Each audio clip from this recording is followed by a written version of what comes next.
বন্ধুরা আসসালামু আলাইকুম, আপনারা সবাই কেমন আছেন? আপনাদের জন্য একটা ভাইরাল ভিডিও নিয়ে এসেছি, ভালো করে দেখে যাবেন, ঠিক আছে? এর আগে যতগুলো কইছিলাম এখন কিন্তু ততগুলো করি নাই। কাক দিছো বলো এই রে স্যার, ইডেন কয় টাকা করে দিছো? আর বয়স কত? 40-45। তারপর হচ্ছে ওই কি বলে শাকিলের বাবা তাকে কোথায় দিছিলা?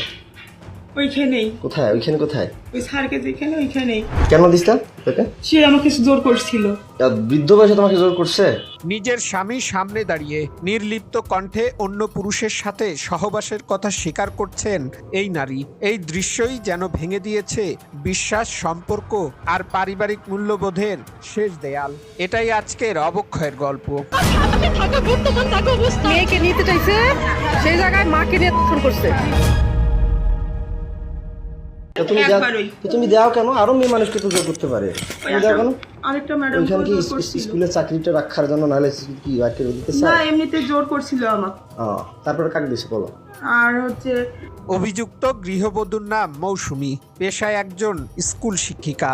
যার হাত ধরে গড়ে ওঠার কথা ছিল ভবিষ্যৎ প্রজন্ম, আজ তিনি নিজেই অন্ধকারাচ্ছন্ন। তারপর কাকে দিছে বলো? আর ওইখানকার একটা দোকানদার কায় নাম কি? টুটু, টুটু। তোর বাসা কোথায়? চিরিবান্দারি। বয়স কত? ওরকমই হবে বয়স। কত? 40। 40। কিসের দোকান করে? মুদিখানা। এই তো বললা সারের দোকান করে, কি যেন বললা? ওটা আলাদা। অভিযোগ অনুযায়ী স্বামী বাড়িতে না থাকলেই দিনে অন্তত দুইবার বিভিন্ন পুরুষের সাথে অনৈতিক সম্পর্কে জড়াতেন তিনি। টুটুর কোথায় তো বললা যে ওটা দুইটা মুদিখানা? টুটু, একটা সারের ব্যবসার একটা দোকান আছে। ওদের টুটু আর একটা সারের দোকান করে নাই? না, ও মুদিখানার দোকান করে। এই যে মুদিখানা দোকান কয়বার করছে? ওই একবারই। খালি একবার? একবার হলে খালি একবারই করে? না, একবার ওই আর করে নাই, সত্যি খোদার কসম করে তাহলে বলতেছি। একবার করে দাও কেন? কোথায় কি? আমি বিয়ের পরে কয়জন কোন কোন মেয়েকে করছি একবার করে তিনবার? আর ওরা কাক আমাকে দিছো? জোর করছিল, আমি তো জোর করছে, তুমি চিৎকার করবা, ডাকাবা, মানুষকে ডাকাবা, আমি পরে তোমাকে করার পরে তুমি থানা আছে সামনে, থানায় যাবা। শুধু বাইরের পুরুষই নয়, নিজের দেবরের সাথেও একই ধরনের সম্পর্ক গড়ে ওঠে এই গৃহবধূর। হ্যাঁ, তো তুমি যে আমার ভাই দিছো, সে কি জোর করে না স্বেচ্ছায়? জোর করে। তারা যে টাকা দিয়ে করে, তারা জোর করে করছে? হ্যাঁ, কয়দিন জোর করে। করছে? 2 দিন করে। 2 দিন করে? হ্যাঁ। কয়দিন মোট? 6 দিন। 6 দিন। হ্যাঁ। বিষয়টি জানাজানি হলে স্বামী থানায় অভিযোগ দায়ের করলে উল্টো তাকেই মানসিকভাবে অসুস্থ দাবি করে মামলা তুলে নিতে বাধ্য করা হয়। তোমার বাপ থানায় বলে কয়টা বার লোক ধরে গেছিল, কইছে বলে আমি বলে পাগল, কয় নাই? না, ওরাই বলছে। কে বলছিল? থানায় যে লোকজন নাকি যে বলছে আমি নাকি পাগল, এমনি কয়টা বার লোক নাকি বলছে। কয়টা বার লোক নিয়ে নাকি গেছিলা, তোমার এই মামলাটা করছিলাম পরকিয়া তোমার রাগিবের, বলছে থানায় নাকি লোক নিয়ে গেছিল এলাকার, কয়বার যায় বলে সই না, দিছে, পুলিশ গেছিল। কয়বার যায় বলে সই দিছে, কইছে আমি বলে পাগল। তোমাকে ভোগ করার জন্য তারা কি সবাই মিলে গেম খেলে আমাকে পাগল বানায়, না তুমি বানাও? অভিযোগ রয়েছে মৌসুমী তার মা বাবার সহায়তায় নিজের স্বামীকে রেহাব সেন্টারে পাঠিয়ে দেন। একজন স্বামী যিনি অন্যায়ের প্রতিবাদ করেছিলেন তিনি হয়ে যান পাগল। আমার মামলা উঠে নাই তো, আমি তো তোমার মামলা উঠুক আর না উঠুক, তাহলে আমি যে মামলা করলাম, আমাকে রিহাবে ঢুকাইলে কেন? তোমরা বুদ্ধি করে তুমি যে বললা রেজওয়ান আমি তোমাকে ডিভোর্স দিয়েছি, বলার পরও তোমার বাসায় আমি যাইনি, না টাকাগুলো তোমার বাসায় দিতাম, ফির আবার যাই রিহাবে গেলাম আমার ওখানে, আমাকে তুমি বাই করলা, ভালো কথা। হ্যাঁ। তো তুমি মানুষকে দিলা কেন? এই চাকরি করলা কেন? শুধু এখানেই শেষ নয়, অভিযোগের ভয়াবহতা আরও গভীর। পর পুরুষের সাথে সময় কাটানোর জন্য নিজের শিশু সন্তানকে দুধের সাথে ঘুমের ওষুধ খাওয়ানো হতো। কি ওষুধ খাও? সত্যিটা বলো। খোদার কসম, আমি রুটি জানি। আর দুধের সাথে কি ওষুধ খাও তাড়াতাড়ি বলো। ওই সিরাপটাই খাওয়াই, ঢালি দিয়ে খাওয়াইছি। সিরাপ খাওয়াও? হ্যাঁ। আর কি খাওয়াও? আর খাওয়াই নেই। আরও চাঞ্চল্যকর অভিযোগ হলো ধর্ম, সম্পর্ক কিংবা পারিবারিক বন্ধন কোনো কিছুকেই গুরুত্ব না দিয়ে এই নারী বিভিন্ন পুরুষের সাথে সম্পর্কে জড়ান। ওই হিন্দু নাম কি? কমল। হ্যাঁ, কমল। কমল কে? ওই চিরিবন্দরের বাসা উনার। কোথায় বাসা? চিরিবন্দরে। বয়স কত হতে পারে? 30, হুম? 30-32। বিয়ে করছে? হ্যাঁ, সন্তান আছে কয়টা? একটা। তুমি কেন এগুলো করলা? তুমি হিন্দু না মুসলমান? মুসলিম। মুসলিম হয়ে তুমি এগুলো করলা না? তুমি কার স্ত্রী? তোমার? সবচেয়ে অবাক করা বিষয়, নিজের মেয়ের বাসায় পরপুরুষ পাঠানোর জন্য তার মা বিকাশের মাধ্যমে টাকা লেনদেন করতেন। সেটা বলো। আমার মাকে দিত মোবাইলে কয় হাজার করে? 2000, একদিনে 1000, আরেকদিন 1000, 2000 করে। 4000, 6000। 6,000? হ্যাঁ। কাক দিত? আমার মার মোবাইলে দিত।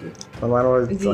একটি পরিবার, একটি শিশু, একজন শিক্ষক, সব মিলিয়ে ঘটনাটি সমাজে নতুন করে প্রশ্ন তুলেছে। নৈতিকতার শিক্ষা কি আজ কেবল বইয়ের পাতায় সীমাবদ্ধ? শিক্ষকের আচরণ যদি এমন হয় তবে সমাজ কোথায় যাবে? সেই টাকাগুলো দিয়ে কি আমার মেয়েকে খাওয়াইতা? না, কাকে দিয়ে সারা টাকাগুলো কি করতা? তোর স্কুলে চাকরি করতে, যাতায়াত করতে শেষ হয়ে গেছে, স্কুলে টাকাগুলো কি করতা? খাওয়া দাওয়া করছি। অন্যায়ের প্রতিবাদ করলে কি সত্যি মানুষকে পাগল বানিয়ে দেওয়া হয়? এই অভিযোগগুলো সুষ্ঠু তদন্ত এবং প্রকৃত সত্য উদ্ঘাটনের দাবি জানিয়েছেন সচেতন মহল। তাহলে আমার জমিটা যে নিলে 450 তো কেন নিলা?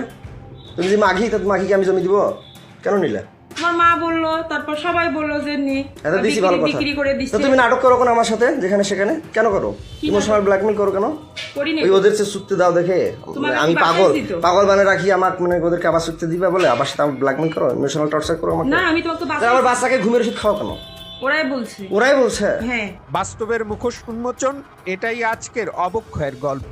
এমন বাস্তব অবক্ষয়ের গল্প জানতে চ্যানেলটি সাবস্ক্রাইব করুন, ভিডিওটি শেয়ার করুন এবং এমন জঘন্য অপরাধীর বিরুদ্ধে আপনার মূল্যবান মন্তব্য তুলে ধরুন কমেন্ট বক্সে।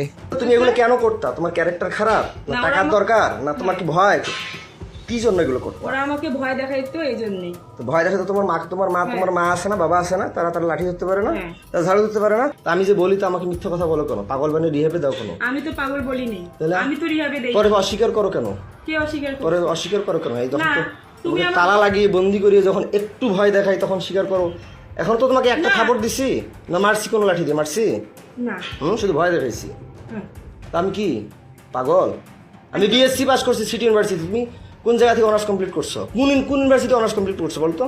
দিনাজপুর মহিলা কলেজ। মহিলা কলেজ। মেয়েকে নিতে চাইছে, সেই জায়গায় মাকে নিয়ে ফোন করছে।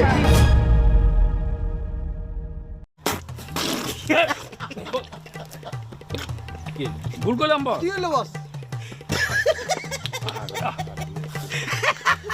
কি বল? তো বন্ধুরা, আপনারা কি ভিডিওটা ভালো করে দেখছেন? সে পরক্রিয়া করছে, স্বামীর কাছে সবকিছু স্বীকার করছে। হ্যাঁ, আমার ভুল হয়েছে, ক্ষমা করে দেন।